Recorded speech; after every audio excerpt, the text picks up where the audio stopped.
إن الحمد لله نحمده ونستعينه ونستغفره ونعوذ بالله من شرور أنفسنا وسيئات أعمالنا. من يهده الله فلا مضل له ومن يضلل فلا هادي له، وأشهد أن لا إله إلا الله وحده لا شريك له، وأشهد أن محمدًا عبده ورسوله. يا أيها الذين آمنوا اتقوا الله حق تقاته ولا تموتن إلا وأنتم مسلمون. يا أيها الناس اتقوا ربكم الذي خلقكم من نفس واحدة وخلق منها زوجها وبث منهما رجالا كثيرا ونساء، واتقوا الله الذي تساءلون به والأرحام، إن الله كان عليكم رقيبا. يا أيها الذين آمنوا اتقوا الله وقولوا قولا سديدا يصلح لكم أعمالكم ويغفر لكم ذنوبكم، ومن يطع الله ورسوله فقد فاز فوزا عظيما. أما بعد، فإن أصدق الحديث كتاب الله، وخير الهدي هدي محمد صلى الله عليه وسلم، وشر الأمور محدثاتها، وكل محدثة بدعة، وكل بدعة ضلالة، وكل ضلالة في النار. أيها المسلمون عباد الله، مراعاة مشاعر الآخرين خلق فاضل وصفة حميدة ينبغي للمسلم أن يتحلى بها، لا سيما وهو يعيش مع غيره، لا سيما وهو مختلط بغيره، لا يعيش منعزلا ولا يعيش منفردا، مختلط بوالديه ومختلط بزوجه وأولاده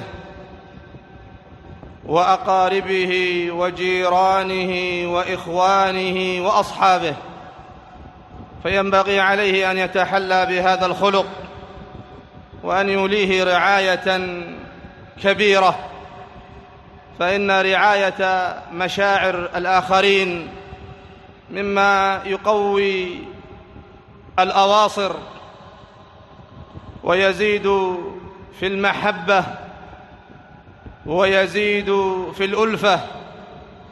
وعدم مراعاة مشاعر الآخرين مما يؤلم النفوس ويوجع القلوب، وتحصل به النفرة، وتتمزق به العلاقات،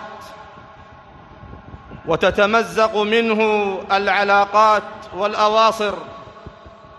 ولهذا اعتنى الإسلام بمثل هذه الأخلاق عناية عظيمة. سأذكر لكم شيئا من آيات القرآن وشيئا من أحاديث النبي صلى الله عليه وسلم فيها الدلالة على مراعاة مشاعر الآخرين. فمن ذلك قوله سبحانه: وبالوالدين إحسانا إما يبلغن عندك الكبر أحدهما أو كلاهما فلا تقل لهما أف ولا تنهرهما وقل لهما قولا كريما واخفض لهما جناح الذل من الرحمة وقل رب ارحمهما كما ربياني صغيرا. فأولى الناس برعاية مشاعرهما الوالدان، فإياك أن تسمعهما ما يجرح المشاعر، إياك أن تفعل فعلا يؤذي ويؤلم ويوجع قلبيهما. الحذر، كل الحذر، لا سيما عند الكبر، تكثر طلباتهما، وربما تصرفا تصرفات قد يتضجر الولد منهما. فهنا يأتي الحفاظ على مشاعر الوالدين، فلا يسمعان منك كلمة أف، ولا يريان منك فعلا يجرحهما ولو بأن تشد النظر إليهما. فكما قال بعض السلف: ما بر والديه من شد النظر إليهما، فلا يسمعان منك إلا كل كلام جميل، ولا يريان منك إلا كل معاملة لطيفة، واخفض لهما جناح الذل من الرحمة، وقل رب ارحمهما كما ربياني صغيرا. ويقول الله سبحانه: فأما اليتيم فلا تقهر، وأما السائل فلا تنهر، مراعاة لمشاعرهما. فاليتيم حقه التلطف به، حقه المعاملة الحسنة، لا تكن كذاك الذي ذمه الله عز وجل بقوله: أرأيت الذي يكذب بالدين فذلك الذي يدع اليتيم، أي يدفعه فيجرح مشاعره ويؤلم نفسه وقلبه. فأما اليتيم فلا تقهر، تلطف به وترفق به وأحسن معاملته. وهكذا السائل كذلك، لا تجرح مشاعره، إما أن تعطيه وإما أن ترده ردا لينا.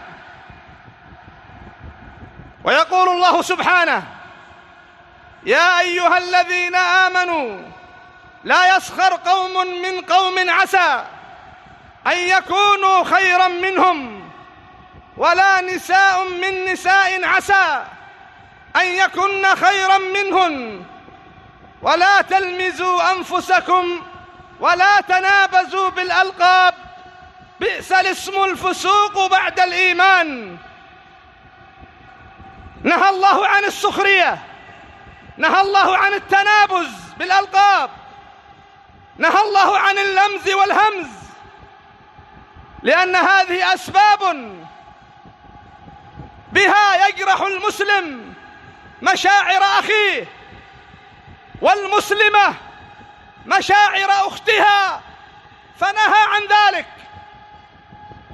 السخرية بقول أو فعل، واللمز والهمز، والتنابز بالألقاب. بعض الناس لربما يحلو له ذلك مع غيره فيسبب لهم الوجع والألم وجرح المشاعر. ألا فالتوبة التوبة، وإلا فإنك ظالم، ومرتع الظلم وخيم. قال سبحانه: ومن لم يتب فأولئك هم الظالمون. وأما ما جاء في السنة عن نبينا صلى الله عليه وسلم فشيء كثير من قوله ومن فعله. كيف كان عليه الصلاة والسلام يراعي مشاعر غيره، لأنه أفضل الناس خلقا، وإنك لعلى خلق عظيم. يقول عليه الصلاة والسلام، أو نهى النبي عليه الصلاة والسلام، نهى أن يبيع بعضنا على بيع بعض، وأن يخطب بعضنا على خطبة بعض. لماذا؟ حتى لا تجرح مشاعر أخيك. هذا البائع يبيع شيئا بثمن كذا، فيأتي آخر ويقول للمشتري: معي نفس السلعة بسعر أنقص. ماذا يكون شعور البائع؟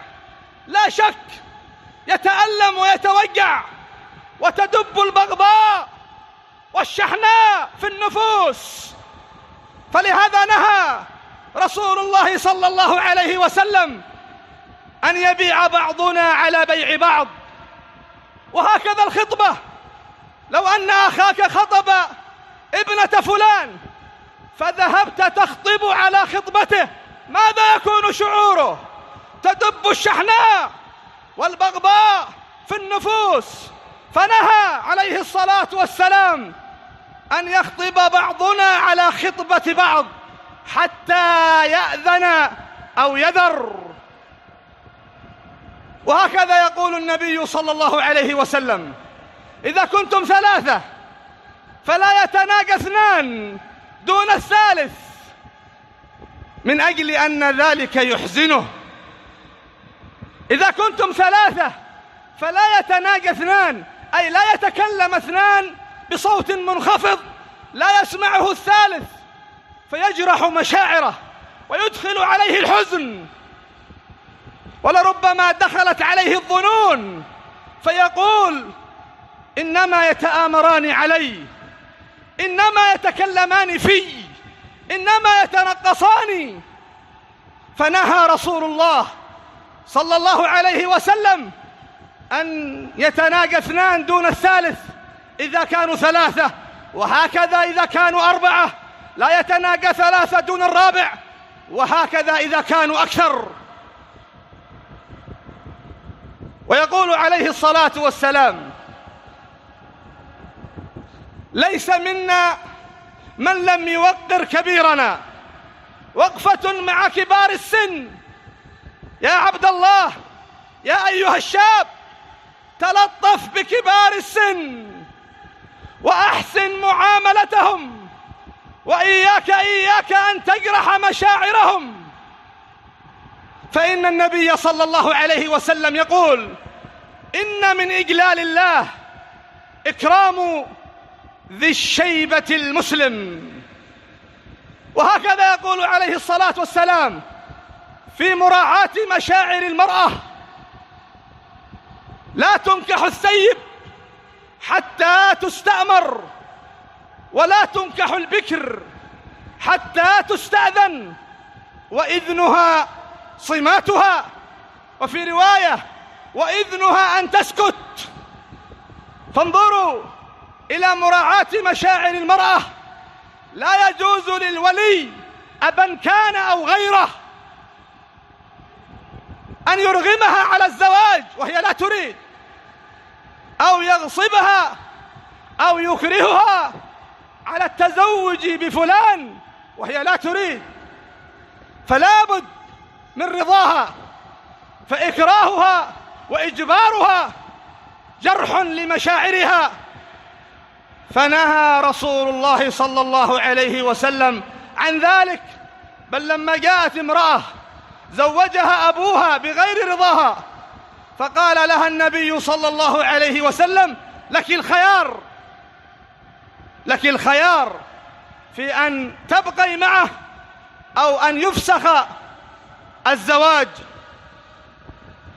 كل ذلك مراعاة لمشاعر المرأة، فإن إرغامها على زواج لا تريده أو من زوج لا تريده جرح عظيم لمشاعرها. وأما ما جاء من فعله عليه الصلاة والسلام، فقد كان عليه الصلاة والسلام كما يقول أنس رضي الله تعالى عنه: خدمته 10 سنين.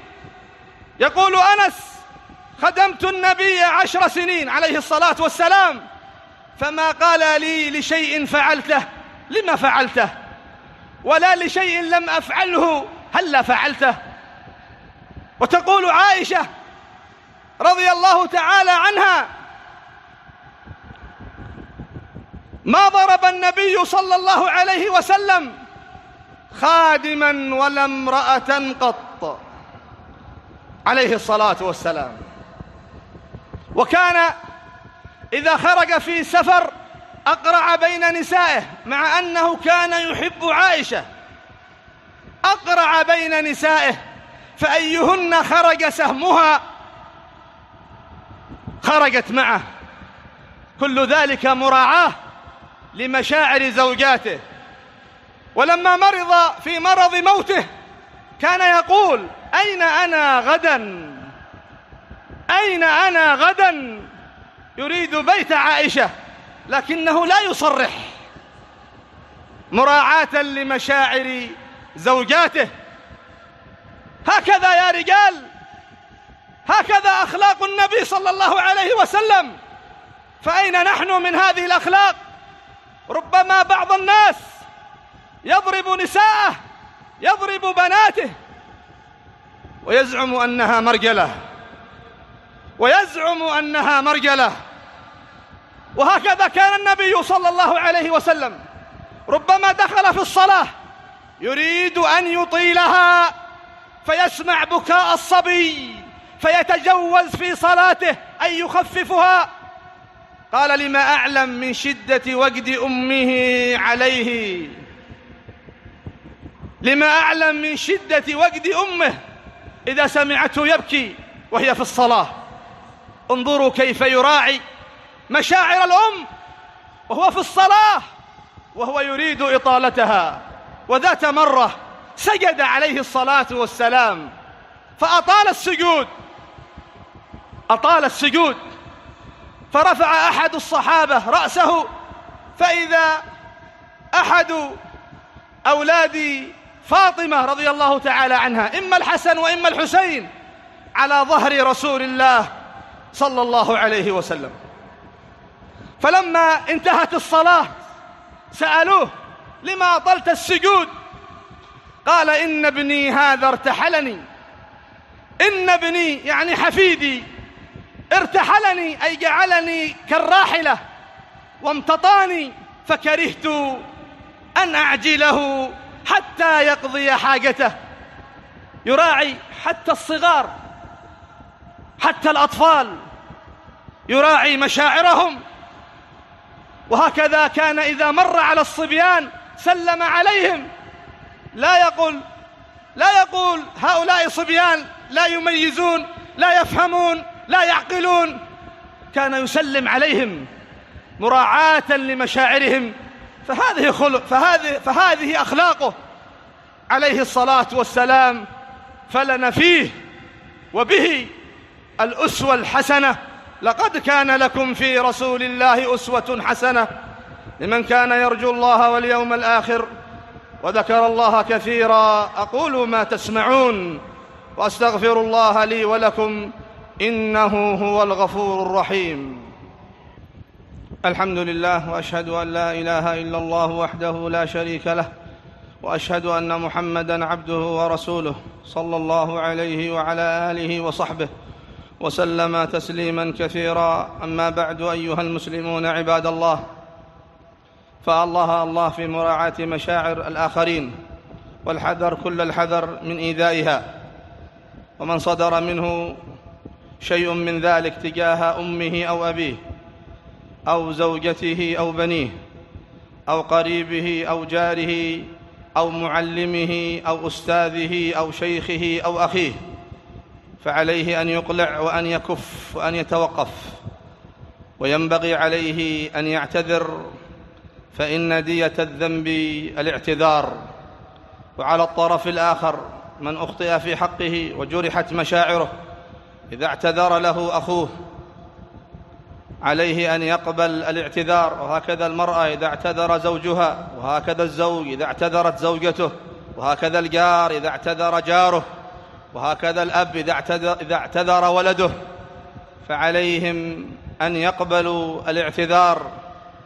وإلا كما قيل: إذا اعتذر الجاني محى العذر ذنبه، وكان الذي لا يقبل العذر جانيا. ويوسف عليه السلام لما اعترف إخوته بالخطأ: وإن كنا لخاطئين، ماذا قال لهم وقد فعلوا به ما فعلوا؟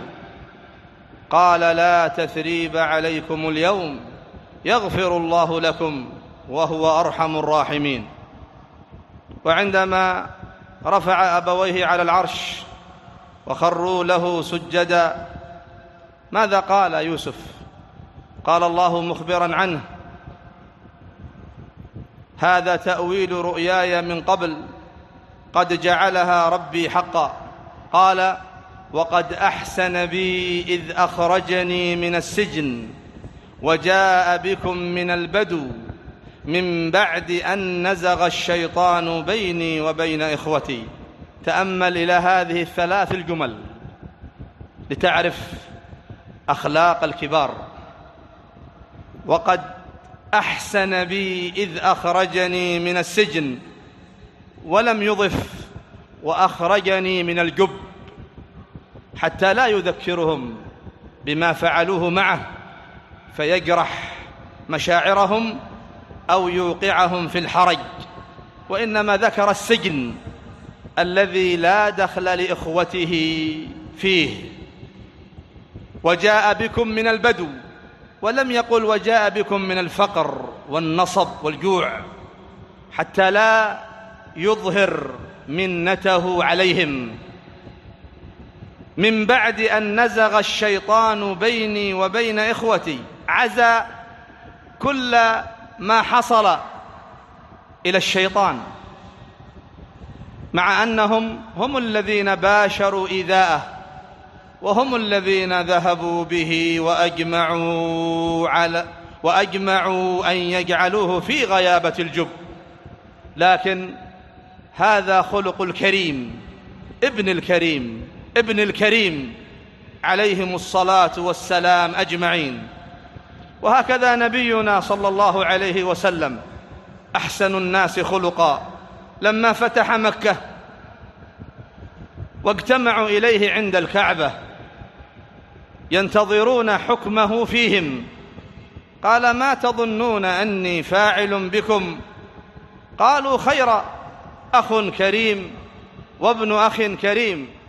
قال: لا تثريب عليكم، يغفر الله لكم. وهذا أبو بكر رضي الله عنه وأرضاه أتى إلى صهيب وسلمان وبلال، وقد مر بهم أبو سفيان، فقالوا: ما أخذت سيوفنا أو ما أخذت سيوف الله من عنق عدو الله مأخذها. فقال أبو بكر: أتقولون هذا في شيخ قريش وسيدهم؟ ثم ذهب أبو بكر إلى النبي صلى الله عليه وسلم فأخبره بما حصل، فقال عليه الصلاة والسلام: يا أبا بكر، لعلك أغضبتهم، لئن كنت أغضبتهم لقد أغضبت ربك. فمباشرة ذهب أبو بكر رضي الله عنه وأرضاه معتذرا إلى هؤلاء الثلاثة من الصحابة رضي الله عنهم، وقال: يا إخوتا أغضبتكم؟ قالوا: لا. انظر إلى أخلاقهم، لما جاء معتذرا قالوا: لا، يغفر الله لك يا أخي، بضم الهمزة مع التصغير. قال العلماء: ترقيقا وتحبيبا وتلطفا. فأسأل الله جل وعلا بمنه وكرمه أن يجمع شملنا، وأن يوحد صفنا، وأن يجمع كلمتنا، وأن يؤلف بين قلوبنا. اللهم اجمع شملنا على الحق، أنت ولي ذلك والقادر عليه. اللهم ألف بين قلوبنا وأصلح ذات بيننا. اللهم من أراد بنا وبهذه البلاد وبسائر بلاد المسلمين كيدا أو مكرا، اللهم اجعل كيده في نحره، اللهم اجعل تدبيره تدميره، اللهم اهتك ستره، اللهم افضحه على رؤوس الخلائق، اللهم اقتله، اللهم اقتله، اللهم اقتله، أنت ولي ذلك والقادر عليه.